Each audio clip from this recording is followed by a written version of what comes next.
Poor Ron DeSantis just can't seem to win anywhere he goes.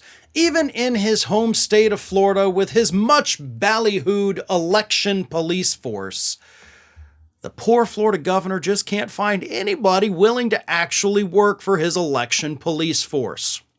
Now, more than a year ago, this legislation was passed in Florida creating this, what's the official name of it here? The Office of Election Crimes and Security.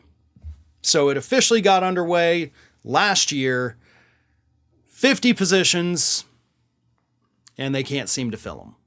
So they've actually reduced it from 50 positions all the way down to 18 positions, and they still have 7 very vital openings. So they've got a 38% vacancy rate for Ron DeSantis' much touted Office of Election Crimes, because nobody wants to work there. This is according to the Intercept. The current vacant roles include a senior attorney, kind of important when you're trying to prosecute people, an assistant director, to be able to run the damn thing, and 4 government operations consultants. The office is also hiring for a program director after Republican political operative Brooke Rennie vacated the position less than a year after she was hired. So even the folks she did have are like, yeah, put in a year, I'm done. Here's the thing.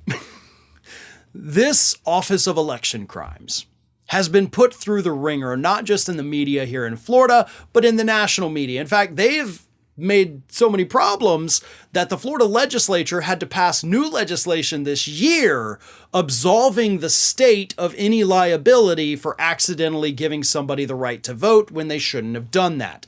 They have now switched the liability. It is on the voter themselves. So even if you file an application and it gets approved, but you're still not allowed to vote, if you don't know you're not allowed to vote because the state didn't tell you, you're responsible, not the state.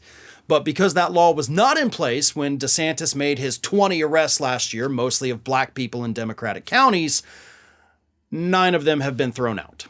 11 are still pending, under investigation. They're going to be thrown out as well because the legislation is not retroactive. So far it's been a flop. Even the cops who arrested the people last year, they've been caught on body cams being like, listen, I don't even know why we're doing this. Voter fraud is not as rampant throughout Florida as Ron DeSantis wanted it to seem. And maybe that's one of the reasons why he's having trouble finding people to work in these positions. They don't want to sit in an office doing absolutely nothing all day except playing solitaire on their computers. It gets a little boring after a while. But DeSantis created this office because he knew he was going to run for president. That's what this is about. He knew at the time he did this, the biggest talking point out there was Trump saying, the election was stolen.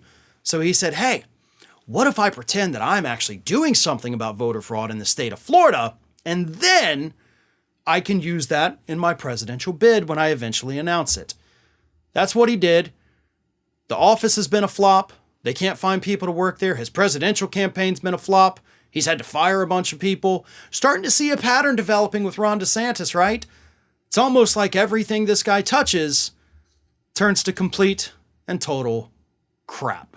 Ring of Fire has fresh content 7 days a week, so if you want to be reminded about it, don't forget to subscribe to the channel, hit the little bell to be notified every time a new video goes up.